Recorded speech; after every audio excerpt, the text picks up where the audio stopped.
I've got a little fire going. It's very toasty behind my back. And I'm having my morning coffee. We went last evening, to an AARP, yes, we're there, folks, free screening of the premiere of Downton Abbey, the movie. And it was so funny because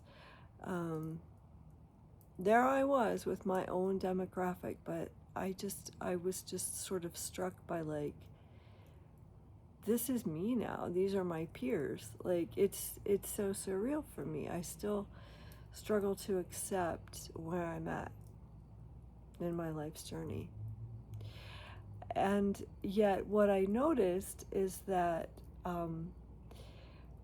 we were the best audience. Like, we were such a fun audience. Here, I'm going to turn around. You can see. And let you look at the fire for a second. Let me figure out how to turn this around. Well, that didn't work. Let's see. And my thing's gone. Anyway, so I'll just keep talking, but I want you to see the fire. Like, people were so, like, experienced, so, like, educated, learned, experienced, nuanced, and understanding, that they got all the jokes, all the witticism, all the political, like, quips. People were on top of it. They understood, the humor of the time and the changing times, which is what the movie really is about. Let's see, I'm trying to keep you in the glow of my morning fire. I had a lot of, like, paperwork that I needed to, like, get rid of, and we shred a lot, but I kind of like to burn it anyway. So it was a really fun experience, like, really being able to appreciate how people our age are actually the ones who probably understand the world, And it was the most fun audience I've ever been in. People were laughing their asses off, and it was great. It was fun, and it's a wonderful movie if you get a chance to see it. Downton Abbey, I forget the whole proper name of it. I think it's the third film that they've made. Anyway, I just thought I'd share that with you, and share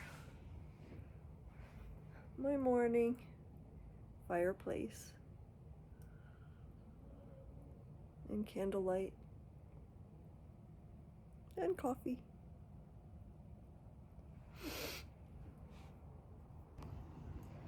And this is the beginning of my next canvas. So I'm thinking I'm going to do a buffalo on there. We'll see what happens. There's a pumpkin growing.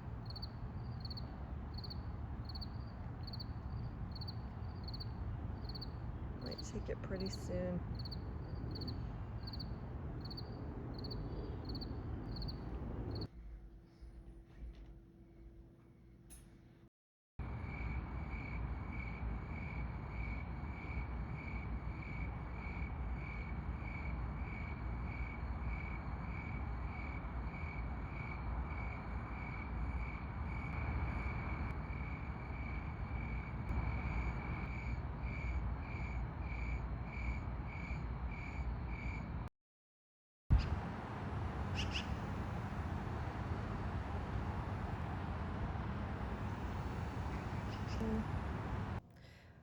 I have an extremely small channel. Almost nobody watches. And mostly what I talk about is conscious aging, fitness, nutrition, a little bit of politics here and there, and just sort of coming to terms with limitations. So, but I do bring up politics here and there, and because my focus and what I think that I kind of bring to my community or anybody that may think I have something worth listening to is largely health and public health. But I do want to talk about, today is September 11th, and yesterday a very huge public figure was assassinated, and I think that's the proper word. He was definitely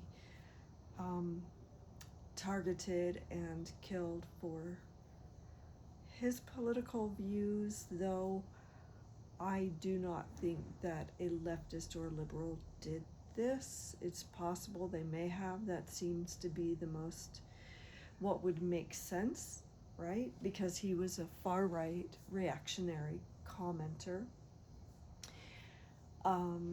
targeting minorities, women, and gays, and trans, and DEI.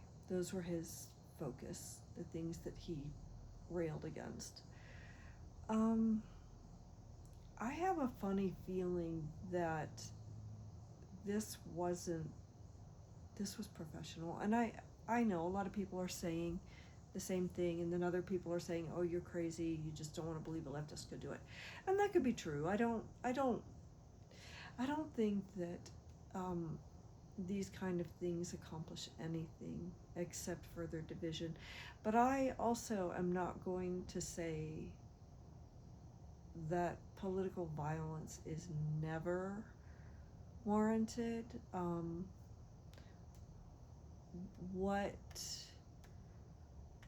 What if someone had been able to take out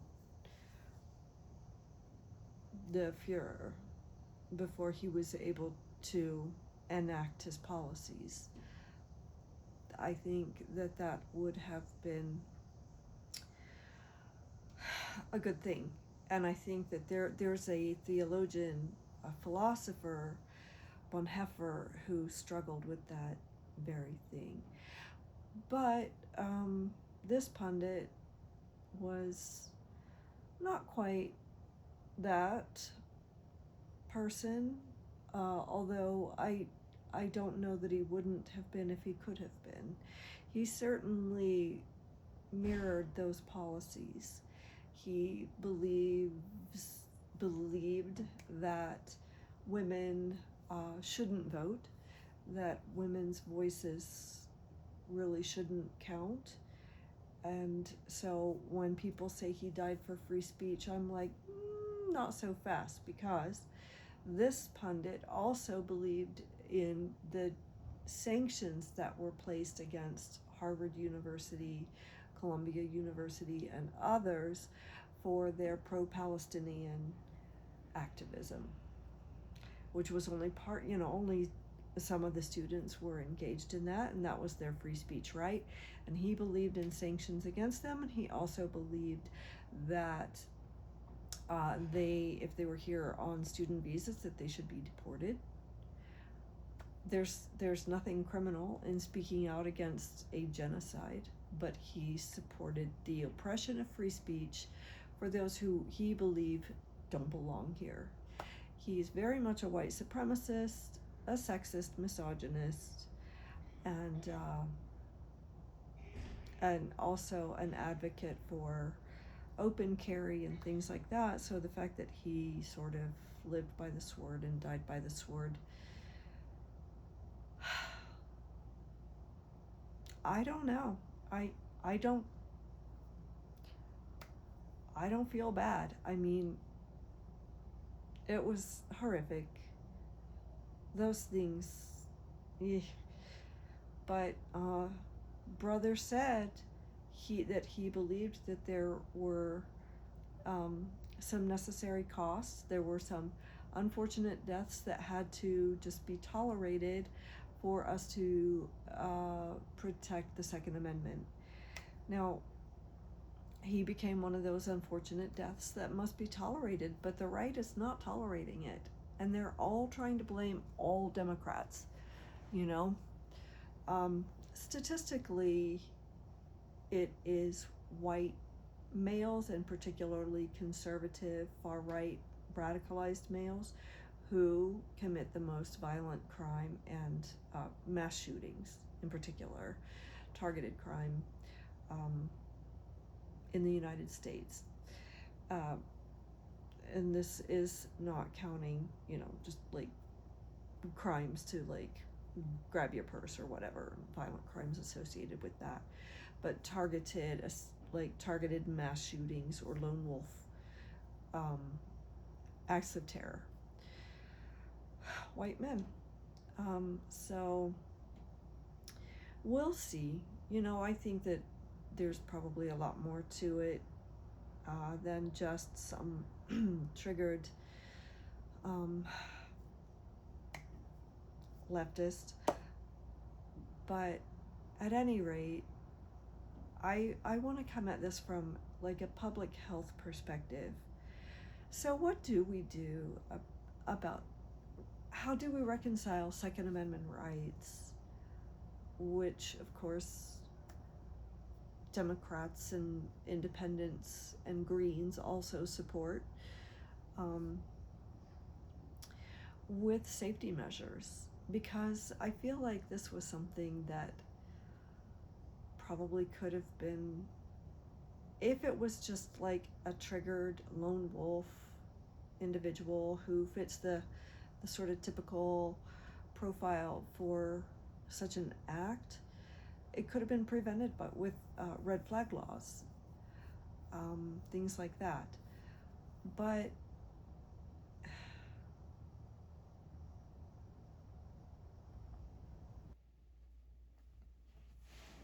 okay, but so I had to pause for a minute because I just couldn't. This is a lot. It's a lot for everybody. I know that a lot of us live online, a lot of us, and we are connected online. And our psyche is connected. Even people who don't live terminally online, they've probably heard of Charlie Kirk. And everybody is familiar with the discourse around gun violence and how we protect children. So, public health, how do we reconcile the well-being of the community against the rights of the individual? And that's kind of the balance of Western civilization, is like the rights of the individual, the well-being of the community. And I just don't see conservatives willing to look at what's best for the community. They're so hardened into this extreme hyper-individualism, this bootstrap bullshit, that they don't even live, because they're begging for all these bailouts from Trump, because their farms, they can't sell their commodities because of his tariffs. So, I'm sorry, I'm just done with conservatives in this country. Can we just say, and Noam Chomsky has said this for decades, the GOP is the greatest, the worst, criminal organization in Western civilization. The GOP can go fuck itself. This is on you, okay? This is on you. It's not on us. But anyway, how are we going to fix it? What are we going to do? What are we going to do about the fact that a high school student was killed the same day in my state that Charlie Kirk was killed, but you don't really hear about it? Charlie Kirk was a piece of shit. Okay? I don't believe in political violence if we can avoid it. Like I said, well, I already covered that. But he was a piece of shit. He was doing no good for the world. In fact, the opposite. But a high school kid that hasn't even had a chance to begin their life is out. 40 kids in Uvalde, Texas, 2 years ago, I think, out. I don't know, something like 300 deaths a year. Like, why don't we have red flag laws? This could have been prevented, but conservatives will just never concede. I don't know about you, but I'm ready to split the country. I'm ready. I think it's the only rational choice. I honestly do. I think that, you know, Czechoslovakia split. We could do it. European Balkanization style, or just North and South. A civil war right now, I don't think will happen without just ultimately, if violence erupts, like President Trump will use it as an opportunity to call martial law and just usher in full fascism, because that's what he is. That's where he's going. His minions want a white nationalist state. That's what Charlie Kirk wanted, you know, and so they're willing to sacrifice one of their own to bring about a coup. I don't know. I don't know what to think other than, like, we need huge changes. And I know I started out like calm, but as I talk and think more, I just, you know, I don't know about you, but my emotions kind of like rise, like kind of like peak, and then, you know, or they ebb and flow or whatever around all of this, everything that's going on with ICE and immigration. I'm not a political channel. I'm not a political expert, but I'm living in this bullshit. And it's taking a toll on all of our health. So, what are we going to do? I would really like to hear some very deep, honest replies. And I will do my best to be like very respectful in response if you have a very, you know, divergent opinion from my own. Honest to God, folks, how do we go forward?